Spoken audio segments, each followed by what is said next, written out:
In this video, I'm gonna show you how you can add link to image in Canva. First, open your Canva project and then select your image. After that, right click. Now go to bottom and here you will see link. Just click on that. Now enter your link. For example, I'm going to add google.com and then click on done.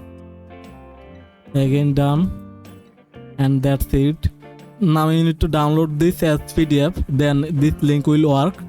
So then click on share and then click on download.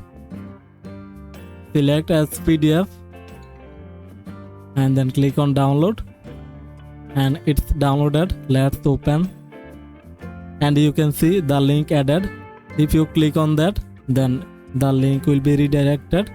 So this is how you can add link to image in Canva.